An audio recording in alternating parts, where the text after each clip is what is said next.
How's everybody doing on this full moon? Look at you, Kathleen. Hi. Oh, so nice to see you.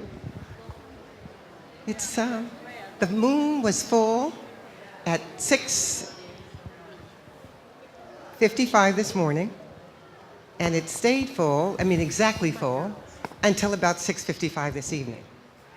Well, I spent quite a bit of time in the last few days thinking about what we were going to talk about. And what I settled on was how important it is to realize that life is a game. It is a game, and unlike other games, however, you can't lose it. You can't lose it and you can't blow it. And that's really, really an important thing to think about, because most people spend their lives from the womb to the tomb trying to avoid blowing it. And the way it was set up, and it was set up in a way that it is foolproof. The thought left the mind of the Creator perfectly formed, and formed to be good. Do you remember from Alpha to Omega? It was contemplated, and it was decided, this will work for me. This will work. And so, but how is it going to work? It's going to work based on our ability to follow the rules. Because just like any other game, there are rules. And these rules we call universal laws. You've all heard about universal laws. There are 7 of them, and they must be ultimately learned and utilized in order for you to have fun playing. Because you see, you can't lose, but you can have bad experiences if you don't really understand how to play. So the first thing you're going to want to do is learn the rules. And I'm going to touch on a few of them tonight. I'm going to touch on ones that I think are really important for now. The first one, the main one, is the law of mentalism. The law of mentalism says that all is thought, that everything begins with a thought. You can't have movement without a thought. You can't have activity of any kind without a thought. So now what you want to do is make sure that your thoughts are producing the results that you desire. Very, very important. They are going to produce after their own kind. Each thought is going to produce after its own kind. So whatever you're thinking is going to be what you're manifesting. See, so everybody wonders, how did this happen to me? How did this come about? Why this? God, why this? Because you said so, because you thought it. Now, what you want to do, if you can't remember that you had the thought, is start watching more carefully. Because most people are disconnected from having the thought or the subconscious belief and then having the experience that they end up with. So what we're going to do is, just like if we were learning tennis or a foreign language or anything else, we're actually going to take the time to master our thinking. All right? And so here's what we don't want to do. With mastering our thinking, we don't want to say, here's my result, but I didn't think that. See, that's unlawful. What we want to do is be meticulously lawful so that we can really end up managing, mastering, having an experience, a powerful experience in our lives and of our lives. So the first thing we want to do is say, if this is what's here, then this is what I thought. If this is what's here, this is what I thought. Now, this is a practice in being lawful. If this is what's here, this is what I thought. Know your intentions and your thoughts by the results that you're producing. Very simply. So now I'm looking at, I don't have any money. I don't have any money. Now, is it true that there is no money in the universe or just on this planet? There's plenty of money, right? Why do some people end up with a lot of it and some people end up with none of it? And really, believe it or not, it has nothing to do with luck. It has nothing to do with God blessing one group of people and not blessing another group of people. It has only to do with the main rule in this game. What do you think? Now, you've all heard yourself thinking, I don't have enough money. Well, as soon as you said that, that was a seed that went into the soil that started producing your results. Did I say that? Your thought was a seed that went into, but I was telling the truth. I really don't have any money. Well, if you don't have any money, based on this game, it's because you said you don't have any money. Well, what am I going to do? If I don't have any, I can't lie. My question is, who's speaking? Now we're going to get to identification, aren't we? Who's speaking? Because as I remember it, there was a creative thought that started this whole process. And the thought said, I am that I am, and I want to see myself extended into form. I am that I am, and I want to see myself extended into form. That means that what you see back here is what? Come on. It's what? It's God. It's what we're going to call God, which is a vibration of everythingness. Back here said it had a thought. And remember how thoughts become results. Back here there was a thought that said, I want to see myself in form. And out here, the form was the same as the thought, which means the thought was what? And the form was what? That's it. So now I'm going to ask you what you're thinking. When you say you don't have enough, who's speaking? Is that ever going to be true? Who's speaking? Who's speaking? Now, you may be disconnected from the fact that who's speaking is God, but who's speaking is God because guess what? There is nothing else. There is nothing else. That invisible became visible or became form, or the nominal became phenomenal as exactly it left the mind. It became visible as God. And there is absolutely nothing else. La ilaha illallah. That's Arabic for there is nothing but God. There is nothing but God. So now, I don't have enough money. Is that ever going to be true?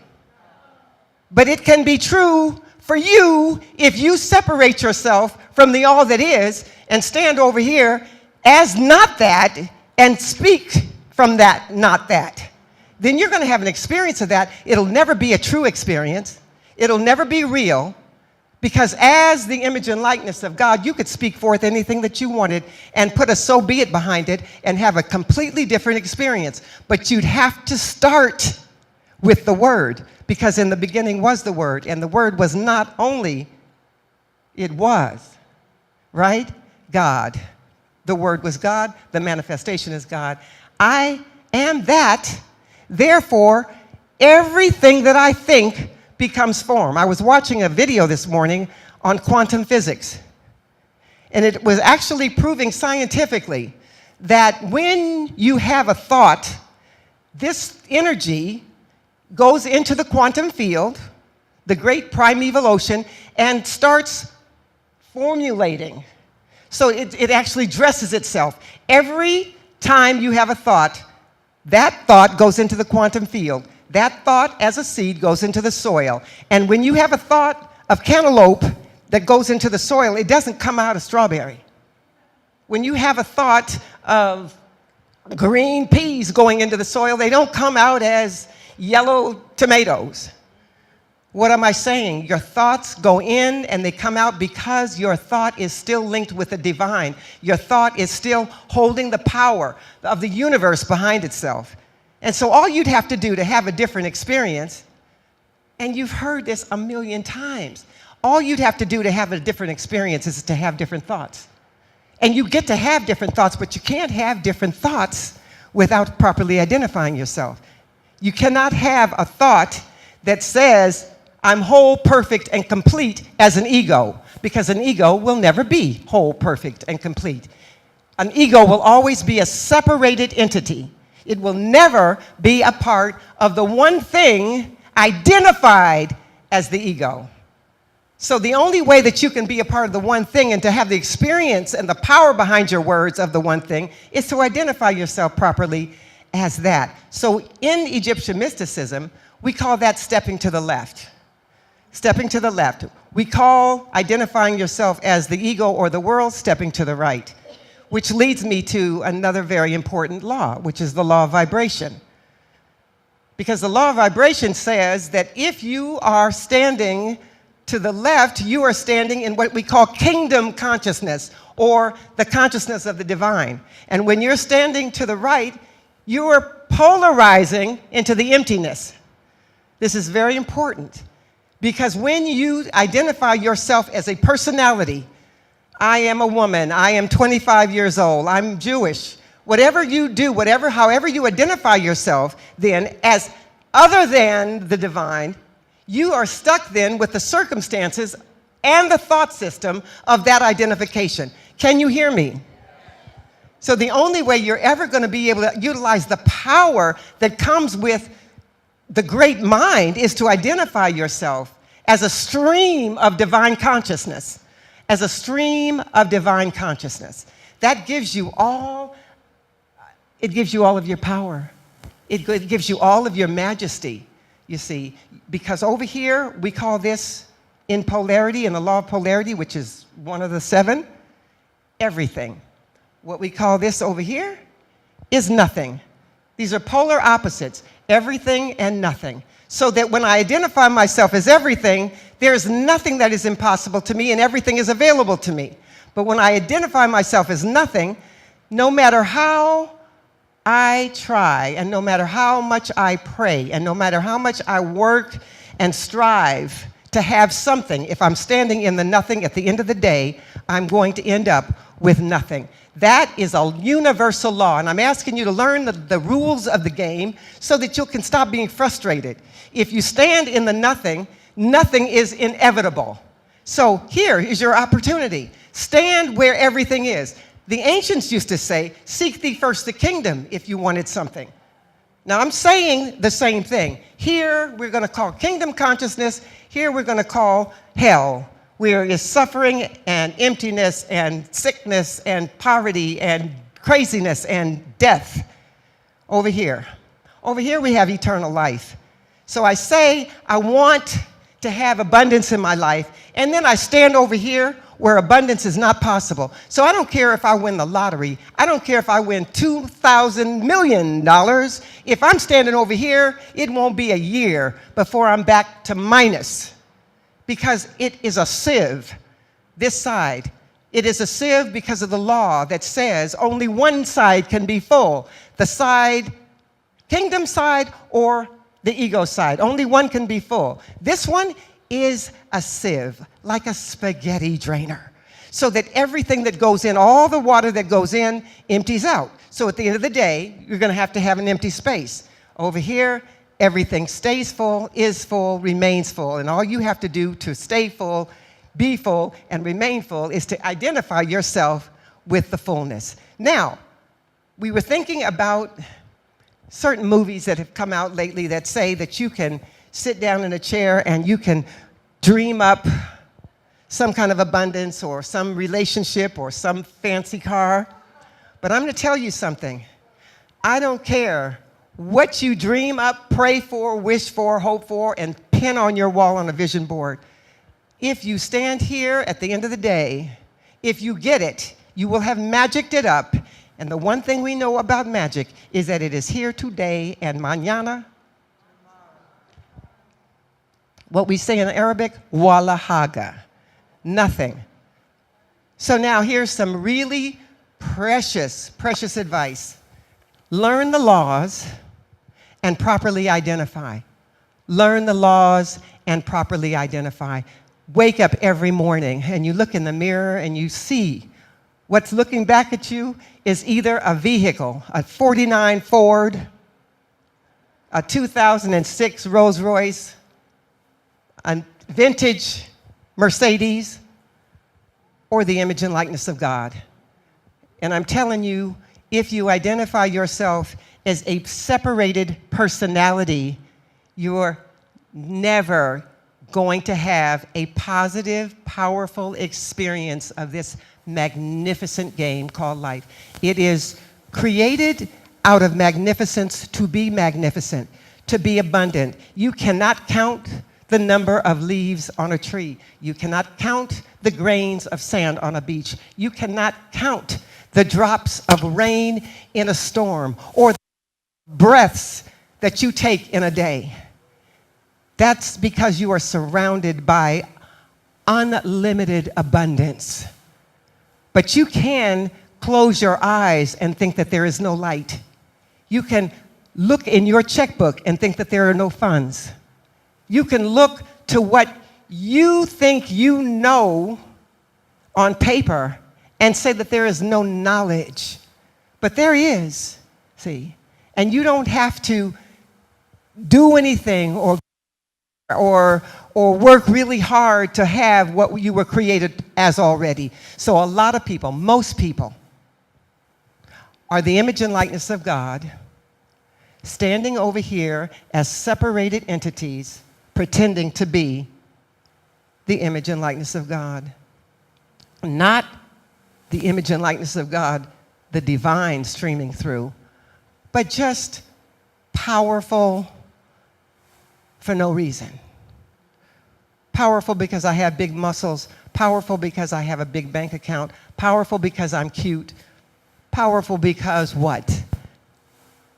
See, there is no power separated from power. There is nothing separated from power. So here's the deal. You have an opportunity to remember who you are. You have an opportunity to remember why you are. There is nothing but God. And if you find yourself identifying yourself as unworthy or pitiful or poor or small or ignorant, if you find yourself being judgmental or hateful, you know good and well you're standing in a place where you'll never have peace and you'll never have joy.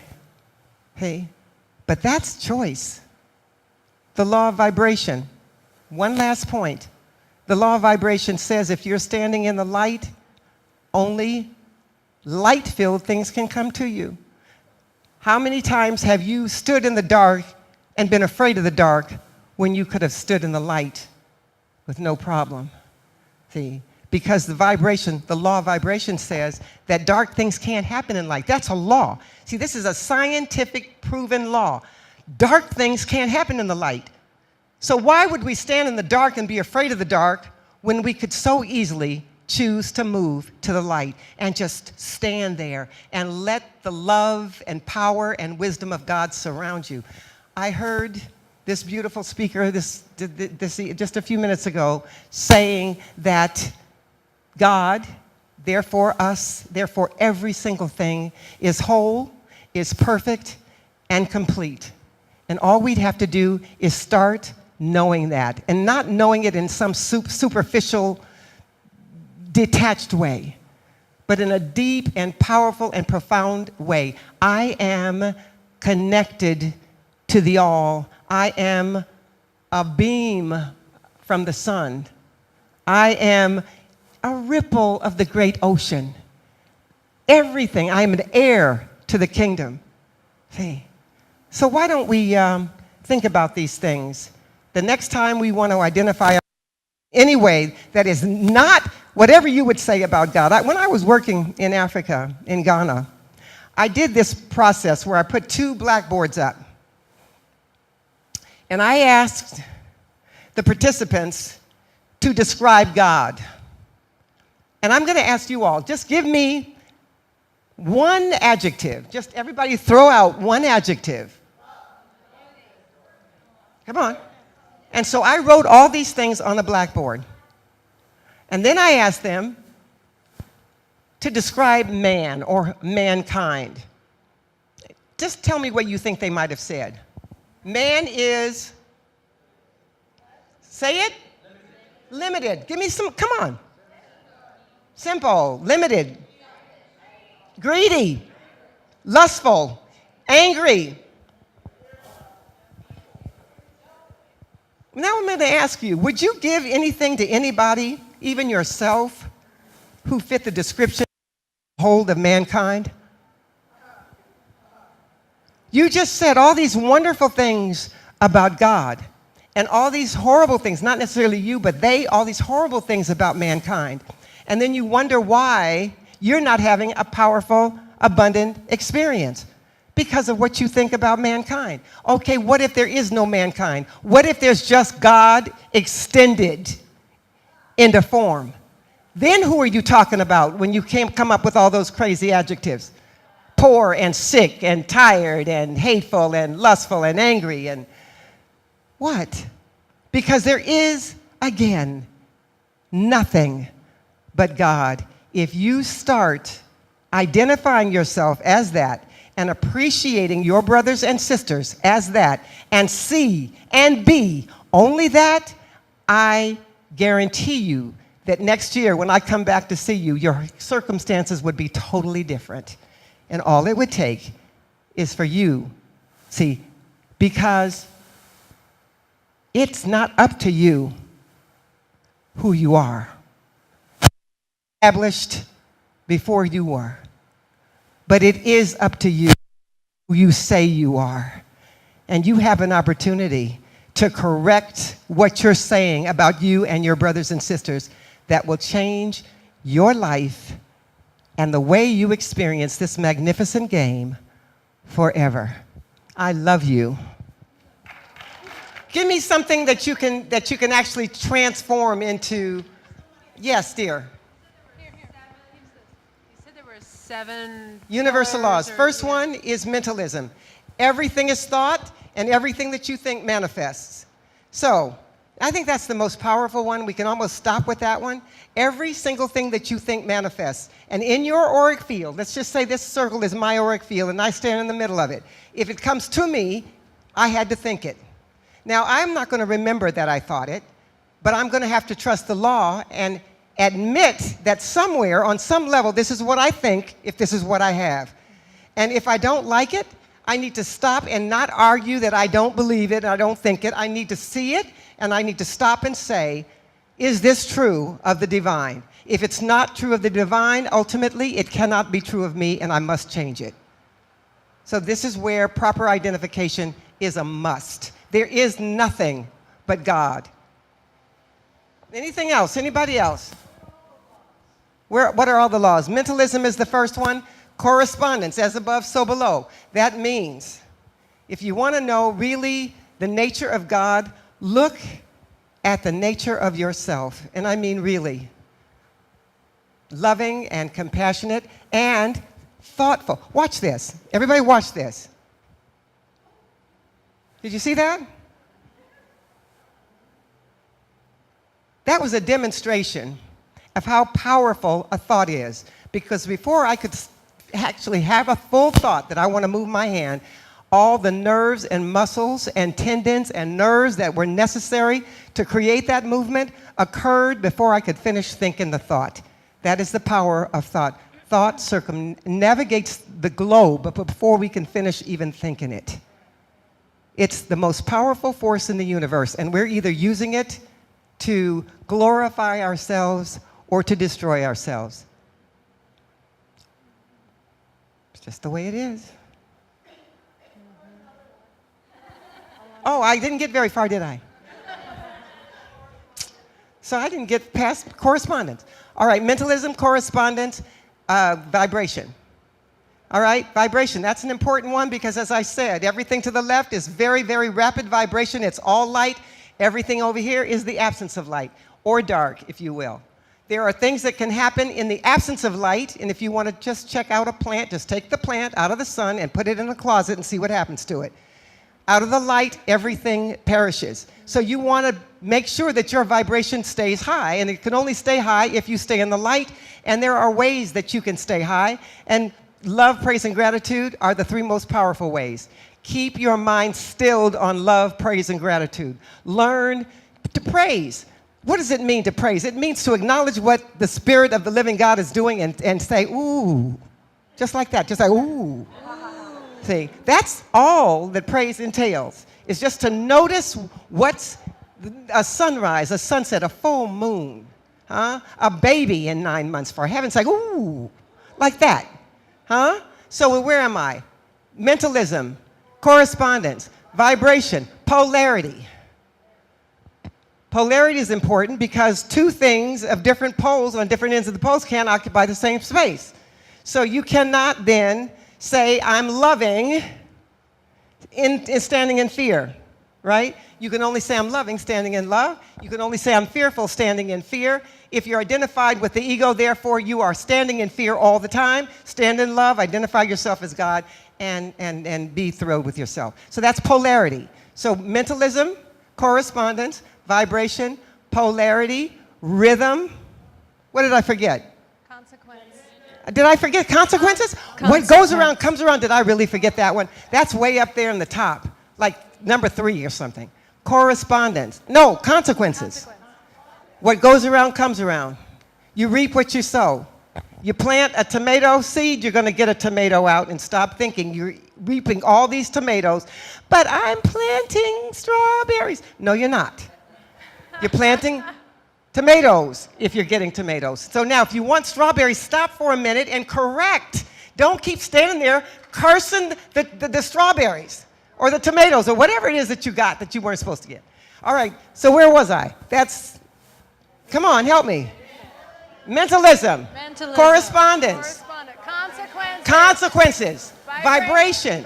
Polarity. Rhythm. Don't get to gender before I finish rhythm. Rhythm. It simply means that for every day there must be a night. It just goes this way and it comes this way. It cycles. You know, it rains and then it's sunny. And you have to be thankful for all of it. And a master stands on top of the cycles and stands in the oneness, so that he actually is in unity consciousness as he's standing in duality. Huh? And duality will be duality. Up becomes down and down becomes up, and that's just the way it is. And gender. Yes, dear. It's what? Standing above. Yes. You brilliant thing. Yes. And the last one is gender. In creation and only in creation, everything has to be gendered, masculine and feminine. In spirit, everything is one. But in order to create, you have to break that one into 2 and go from there. It takes 2, baby. It takes 2, baby. Me and you. All right? So that's it. Those are the 7. Any other questions? Anything else? Yes, dear.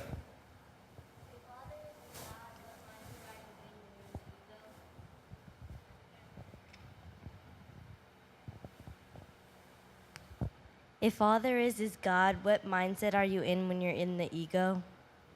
You're still in the mind of God, working against yourself.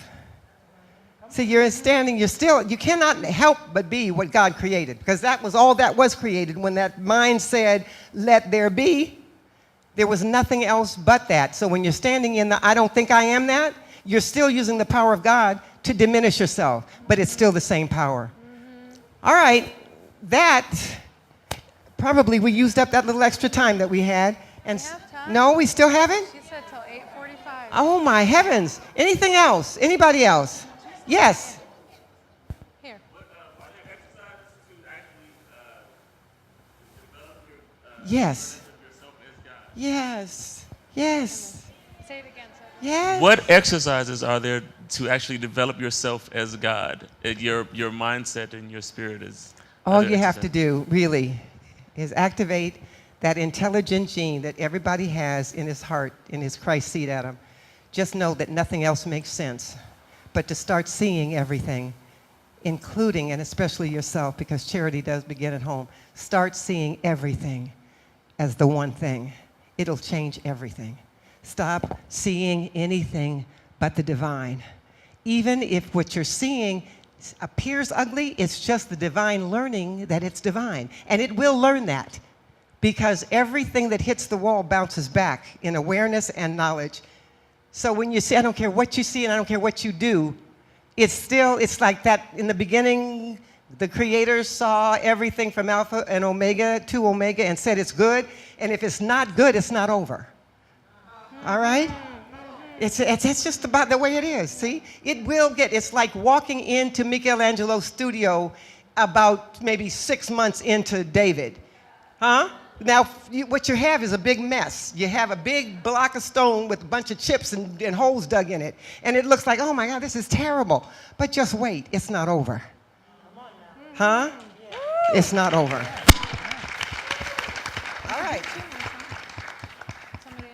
Oh, wait a minute. Here's something else. Come on, somebody help me. Yes, I got you. Sorry, but I can't help but wonder, do you carry the green tomatoes with you when the soul reincarnates? Well, talking about now, not tomatoes. Now you're talking about raisins. Raisin. Now you're talking about raisins. Okay? What's the matter? This is Here, actually, switch. hello. This is the speaker's mic. Hello. Oh, hello. Okay, now she's talking about raisins. So in the beginning, we are given, let's just say, our own portion. That's a glass filled with, and I'm going to say milk because you can see a raisin, or a fly. We're going to see a raisin in the milk. So we're given a pure glass of, let's just say, milk, and then we take it and we dump all sorts of raisins in it. So our objective is to get those raisins out. And if it takes 10 lifetimes or 1,000 lifetimes, those raisins do have to come out. Forgiveness is our only function here. Get those raisins and give them forth. Take them out. Take them out. It's the evolution of the soul. I love her. What's your name? I'm keeping you. Thank you for having us. We enjoyed it. We love you, and we will be back.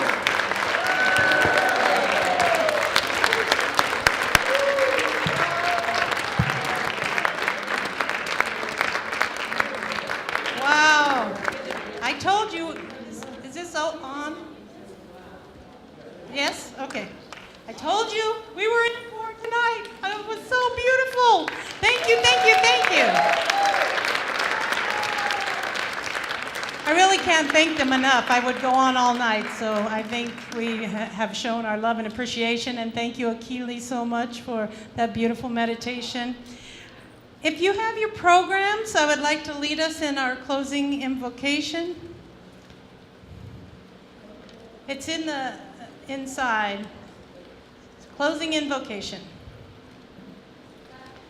Father, Mother, God, and Goddess, thank you for the blessings we have received. Be with us now as we leave this sacred circle and go forth into our daily lives, taking the energy generated here tonight out into our homes, our work, the people we love, and all we touch. May we be your open channel into this world each day. And stand on the left side, in the light.